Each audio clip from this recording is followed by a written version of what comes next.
Do you love a good, fresh white wine with a healthy punch of acidity? Then stick around because you need to learn about Riesling. Welcome back to the channel, Hourglass of Wine. Today we are pouring a little bit of Riesling knowledge from our glass to yours in this installment of Wine Grapes You Need to Know. All right, Riesling. It is one of the most important white wine grapes in the world. And the crucial thing to remember about Riesling is that it is a grape that loves a cool climate. And this is why places like Germany are the most famous for Rieslings. But we're gonna get back to places that Riesling has grown in a little bit. So Riesling is a really fun variety for wine lovers because it's very aromatic. It can produce fresh white wines that have lots of fruity aromas like apples and limes. But if we go into aged versions, we can get fantastically unique notes of petrol or rubber, which might not sound appealing in a wine, but it's actually really fun to look out for, and when you find it, it's always a treat. Now, that is a pretty big gap between lime and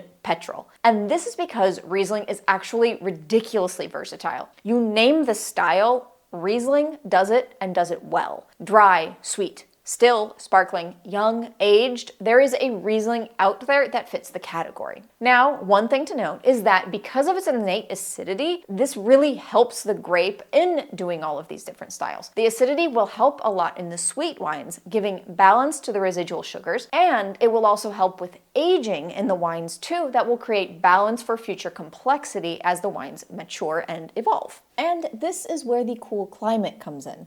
To develop all of these sugars, Riesling needs a longer growing season, but the cool climate will help to maintain its acidity during this longer ripening period, while we still get the sugar to concentrate.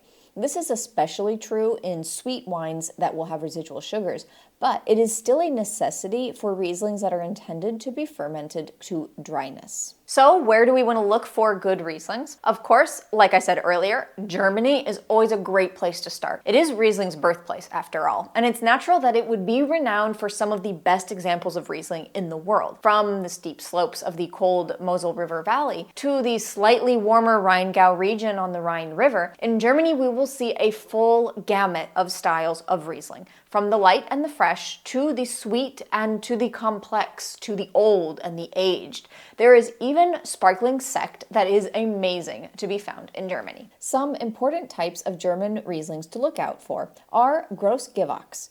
These are vineyards that are certified as some of the best in the country.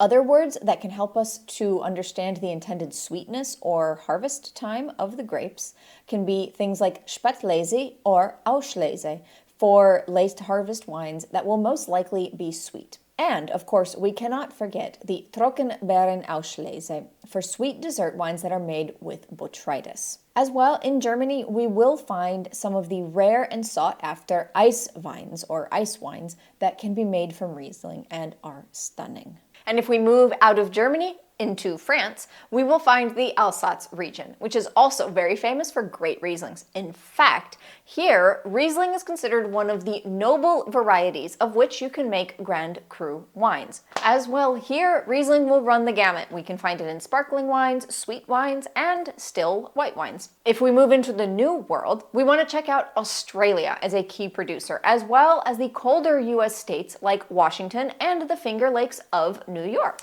I think I'm ready to have a glass of Riesling now. Let us know in the comments below what is your favorite style of Riesling to enjoy. Thank you for joining me today. If you liked this video, please leave a like below and subscribe to the channel to not miss out on any more wine education content. In the meantime, while you're waiting for the next video to drop, I would recommend you checking out this video here to continue your wine education journey. I'll see you over there. Cheers!